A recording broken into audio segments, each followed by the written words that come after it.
મહારાષ્ટ્રના નવાપુરમાં બર્ડ ફ્લૂનો હાહાકાર મચ્યો છે ત્યારે લાખો મરઘીઓને મારી નાખવાનો આદેશ આપવામાં આવ્યો છે। મનુષ્યો માટે પણ જોખમી વાયરસને પગલે સુરતના મરઘા કેન્દ્રો પર હાઈ એલર્ટ જાહેર કરાયો છે। સુરતમાં ડોક્ટર દિવ્યા ચૌધરીના માર્ગદર્શન હેઠળ અત્યાધુનિક બાયોસિક્યોરિટી અમલી છે। ફાર્મમાં પ્રવેશબંધી, આઇસોલેશન વોર્ડ અને ચુસ્ત ફેન્સિંગ સાથે તંત્ર દ્વારા આગોતરા પગલાં લેવાયા છે।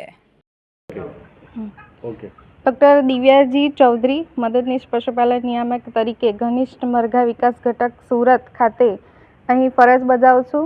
અહીં અમે ફાર્મ ખાતે બાયોસિક્યુરિટી મેઝર્સ અંતર્ગત સાવચેતીના પગલાં રાખવામાં આવે છે।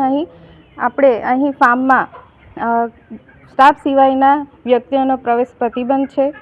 ફાર્મના એન્ટ્રન્સમાં ફૂટબાથ રાખવામાં આવ્યું છે, જેમાં જંતુનાશક દવાનો ઉપયોગ કરીએ છીએ, જેથી બહારના વ્યક્તિ દ્વારા અંદર રોગ ફેલાય નહીં। ત્યારબાદ અમે ફાર્મની ફરતે ફેન્સિંગની વ્યવસ્થા છે, જેથી બાહ્ય પરિબળો જેવા કે કોઈ અન્ય જાનવર અંદર પ્રવેશી શકે નહીં। તેમજ ફાર્મની અંદર નિયમિત રીતે સાફ સફાઈ કરવામાં આવે છે।